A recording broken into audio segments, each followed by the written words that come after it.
Our fifth honoree teaches at both RISD and URI in the departments of fashion and apparel. She strives to bring the real world of garment manufacturing into her classroom whenever she can. She is the co-founder of the Katie DeCubellis Memorial Foundation. Please welcome Meg DeCubellis. Thank you so much. It's very ironic, I literally teach my classes on the other side of the river. So I come into this building all the time and just walked through the other day and thought, wow, there's going to be an event here and I'm going to be speaking somewhere in this space, and here I am.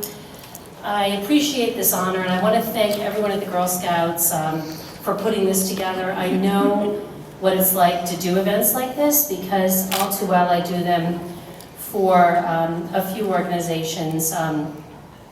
One of them is the Katie DeCubellis Memorial Foundation, which my husband and I started in memory of our daughter, who was killed by a drunk driver.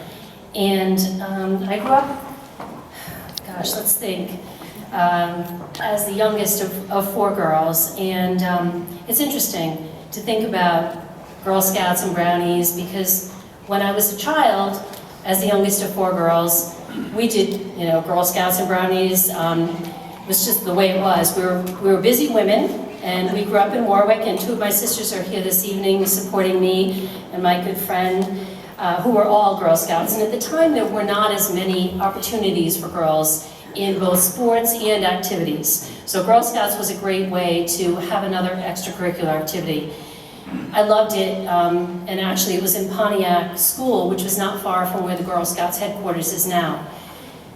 As I grew up, went to RISD across the river, I studied to be a fashion designer. That was what I loved. I think it's important to do what you love, and I think deep down you do know what you love. So if you enjoy playing with the crayons and the paint, you probably want to be the designer. If you like balancing the checkbook, you probably want to be the business person. And I tell my students that all the time. Interestingly enough, my husband and I had 3 children, and my daughter Katie was a Girl Scout. And she loved it. She loved multitasking. She loved selling cookies, she loved going to meetings. Therefore, I became very involved in Girl Scouts, and I was a cookie mom. I did the same thing when my daughter Eliza was old enough to be a Girl Scout.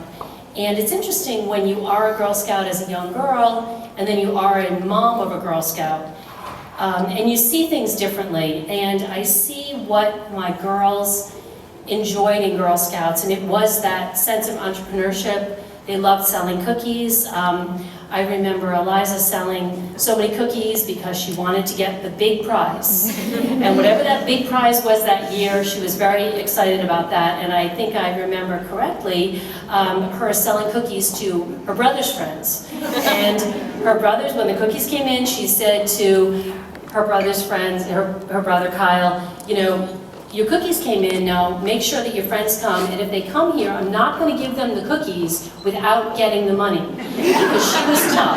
And I remember Kyle saying to his friends, your cookies are here, and don't come without the money, because my sister is tough. And I think what's interesting to me as a mom is that it gave girls the sense of responsibility. She would call her cousins and say, okay, I'm selling cookies, how many boxes do you want? Not do you want any, but how many do you want?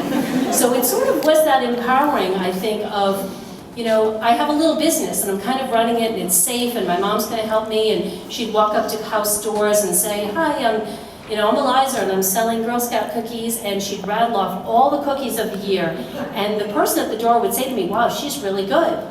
And I laughed and I said, you have no idea. And then when we walked away, she'd say to me, I don't know why people say that. Doesn't everyone do it like this? And I thought, Liz, not really.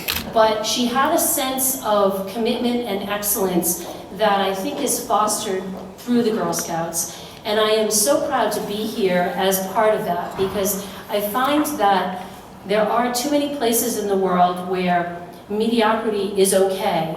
And you can join the committee and you don't have to sell the cookies, you don't have to come to the meetings and everything's okay. Well, it's really nice to actually have some accountability and to say to the people that are involved, yes, you know what, I do need you to do this, and this is important to me. And what I see in the world of nonprofit by running our Daughters Foundation is that we go out and we speak to, well gosh, let's think.